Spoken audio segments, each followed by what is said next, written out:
Salina and Saline County voters. My name is Janet Hanson, and I have the privilege of interviewing the 7 candidates that are wanting to become your USD 305 Salina Public Schools school board members.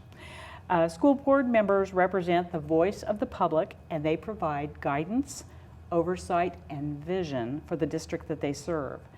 Salina voters will elect 4 candidates to the school board. I am happy to have you joining us for these interviews. Do not forget to exercise your right and your privilege to register and to vote. Your last day to register is October the 15th, so don't forget it. And your last, and the day of the general election is Tuesday, November the 5th, 2019. So you can find out information on your registration status and your polling site at www.voteks.org. Check it out. And tonight it's my privilege to welcome Scott Gardner to our studio. We're going to get right to the questions, Scott, because I really believe that that's the best way for citizens to get to know you. Sure. Okay? So first of all, tell us a little bit about yourself. Gosh, there's really not a whole lot to say. Actually born in Kansas City, moved to Salina as a small kid. So I grew up here, went to Hawthorne School in elementary, then Lakewood Middle School, Roosevelt Lincoln at that time. Yep. And then graduated from Salina Central. Went on, got a college degree, married with 3 kids and 2 grandkids. Well, that's a pretty big deal, actually, all of that. And so where did you go to college at? University of Northern Iowa. I got an undergraduate there, and then I moved back home after my mom had gotten ill.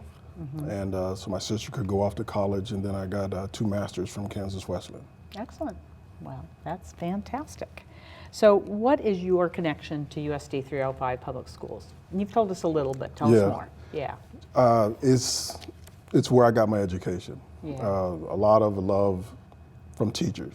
Yeah. Teachers meant a lot back then.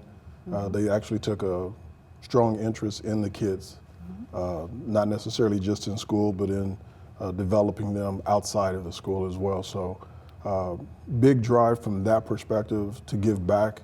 When I came back from college, one of the things I've always done is I got into flag football, tackle football for the kids, basketball for the kids, and just trying to give back to them that way and to help them with just some life lessons. Are you a parent at this time? Yes, 3 kids. And so are they attending Salina Public Schools? No, they all graduated. Great. All my kids have graduated. The youngest one is in college. He's finishing up there. But my daughter graduated from Salina South, and then my 2 boys graduated from Central. Excellent. So you have a lot of deep roots, Yes. not just in our community, but in the schools too. Correct. So what do you see as the role of public schools in Kansas? We have to educate our kids. Knowledge is power, but it doesn't become powerful until you share it. Other than that, it's useless information. So I think the thing that we have to focus on is making that connection with the children and being able to pass that knowledge on. That's the most important thing. We can send kids to school, but if they're not learning, then we've done something wrong. So we have to figure out what's the best way to communicate, to get them to absorb that knowledge that we're trying to share. And so what do you see in terms of, to you, what does a 21st century education look like? I think it's varied because kids learn in different ways. And so I think the thing that we have to do is adapt what we're doing to their way of learning. Not everybody is going to have the desire, the drive to go on to get a college degree, to get a master's or a PhD. Right. Some may just want to go to a tech school, and there's nothing wrong with that. That's perfectly fine. But what we have to do is we have to make those connections with them at a young age to let them know the options that are available to them, and then to start to hone and mold them to be successful in that endeavor. Sounds great. And what, in your view, is the role of a school board member? It's to lead, to guide, and to present options. Okay. We have to make sure that each kid knows that they have an opportunity. I don't want to say no kid left behind, because you don't leave anybody behind, but we have to make sure that they know that they have an opportunity to do something great in life. Whether that's going into college or going into the workforce, you can still be great. And what are some thoughts you have about how school board members will exercise leadership? I think everybody's different, and I think that's good. We have to have a lot of diversity, not necessarily in one particular area, but I think diversity is the factor that allows us to exponentially grow and to do things in a way that we can make that connection. So I think our thing is to look at things from a different perspective and to try to find that way that hasn't been done, and to not limit ourselves from what the opportunities are. And to let kids know that their options are limitless. Okay. And what unique capacities do you bring to this role? I'm not sure that I bring anything unique, because I don't believe there's anything new under the sun. If you want to say it's something unique, I would say it's just a different way of looking at things. I want to make sure that I don't come in with a preconceived notion of what a school board is, or what a school board is supposed to do, because I don't think that any two are going to be identical. The material might be the same, but it's the application of the material that makes it unique. And if we can teach our kids to better apply what we're teaching them, then they can take it to another level. So we just have to be able to build on what's already been done foundationally. Okay. What is your level of satisfaction with funding for Kansas public schools? It's not enough. Okay. We have to invest in our kids. We have to invest in college and education. That's the only way this country is going to move forward. We have to.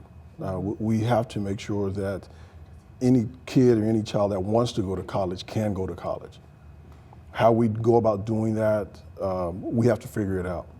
What we have to do in our elementary schools, our middle schools, our high schools, is when they want to do something, when they want to be on a team or in debate or whatever it is, we need to make sure that the funds are there so that everybody can participate without parents having to go out and take out a loan or something to do that. That's not right. Those kids are our responsibility, and we need to take on the role of making sure that they have every option that's made available to them. Do you have any thoughts about recently I believe the Kansas Supreme Court said that at this time school funding is adequate, but I believe they were kind of going to made it plain that they were going to continue to monitor the situation. Do you have any thoughts about that? Adequate. It doesn't really tell you anything. I mean, that's somebody's position or perspective of what is adequate, and what may be adequate to you may not be adequate to me. And so I would not use the term adequate. I would say, does it meet what we're trying to do? And if we're trying to be second rate, if we're trying to be world class, then ask yourself, is it adequate to do that? So I think we clearly have to define what our objectives and our goals are from an educational perspective, because you can't just focus on the college portion of it, because we got to catch the kids early. And if we catch them early, then they know that those options are there. And they're not just pie in the sky, or you've got to play sports in order to make it because we don't have enough money to send you, that type of thing. Yes. And so we have to change the way that we look at education and the perspective of the importance that we place on it. And so as respective to teacher salaries, what's your awareness of teacher salaries in Salina? Extremely underpaid. We have to there's an old saying, put your money where your mouth is. If we want to be the leaders in the world, then it goes back to our education. And so we have to pay those who are educating our kids. We don't want the bottom of the class, we want the tops of the class. to be educating our kids. And we want them to do it because A, they love to do it, Right. but B, also because it pays well. Right. Okay, we're losing a lot of great teachers because we can't pay them enough. They get a job, they're a single parent, or they're a single income, and they're trying to support a family on a teacher salary. That's not right. And we have to, as citizens, we have to look at that and say, is that the objective that we're trying to achieve? You sound like you know some teachers. Yes, I do. Yeah. I've had a lot of teachers that have been very influential in my life, and they're just a different. It's almost like a salesperson. It takes a special skill to be a salesperson. It takes a special skill to be a good teacher, to be a great teacher, to where that teacher inspires those kids to do more, to realize, okay, I may be struggling now, but I can do better. And you just have to, you can't just find those, they're just not laying around all the time. Right. And so teachers want to be able to provide for their families like everybody else. We should be able to make that happen. So a living wage for teachers. Yeah. Yeah. It doesn't sound like such a big, difficult idea, does it? No. So we've kind of already talked about, is there anything you would change? And obviously you are talking more. It sounds like more money, and you'd like to see teachers get some of that money. Are there any other underserved programs that you see might be, that maybe a budget might look at? I haven't had kids in the school system, the high school system, for 4 years. Yes. And so junior high and middle school, naturally, much longer than that.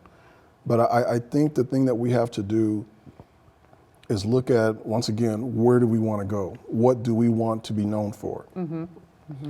What Salina does may not be what McPherson does or something like that. So I'm not prone to try to leverage or say this is how we stack up against them. To be honest with you, I'm not interested in how we stack up against them. I'm interested in what are we achieving. Okay. Okay. I say Salina is the measuring stick. And if we're the measuring stick, why do I want to look somewhere else? Okay, so I want to challenge Salina. This is what we should be doing. This is where we need to be going. And if our parents are in agreement, if the city's in agreement, then we just have to do what needs to be done to make it happen. And as you know, the old saying, if there's a will, there's a way. Yeah. And so one of my teacher friends pointed out to me that one of the challenges in Salina, and you probably know this in your job, Salina is kind of an aging community in some ways. And so we're having kind of a shrinking population. And to people that would say, I don't have children in school, I don't have to be worried about the school, what would you say to them? It takes a village to raise a child. Whether you have a child in school or not, my kids graduated, we still go to the sporting events to support those kids. And I think the kids just want to know that we care. Yeah. That's it. You don't have to do anything out of the ordinary. They just want to know that you care. And so we have to support them in those things. Now, I'm not saying that we have to go to everything that's going on in the city, Right. but those things that we're passionate about, then we need to continue to support them even though our kids are gone. Yeah. We have to support our community. And, you know, as a city, we have to decide, are we a city where we want people to come visit, or are we a city where we want people to come live? Because they're completely different, and the way we go about running the city is dependent upon that. It's no different than our school systems. What do we want to be known for? And once we understand that, then we can put a plan together to achieve it. Sounds great. Sounds like a real source of vision for you. So now I've come to that moment where I'm going to ask you to kind of look into that camera and tell the citizens and the voters of Salina why they should vote for you to be on our school board. It's really simple, it's really short. I believe that if we have a desire to achieve something, then we have to put people in place and give them the authority to do that. And I'm not going to sit here and complain about something without saying I'm going to be willing to go in and fix it. And so having kids that have come through the Salina school system, having come through the Salina school system, myself, my sister, I have history. I have a love for the school system. I have a love for the community. And so I think that that's the foundation that we build upon. And so all I want to do is take all of the knowledge and the information that I've gathered in my time and through college and my life's experience and bring them back to help make Salina a better place, to make our school districts even better than what they already are. And they're not bad now, they're great. But are we world class? And I think that's a question we need to ask ourselves and say, if we're not, then how do we get there? So let me come and help. That's what I want to do. Okay, thank you.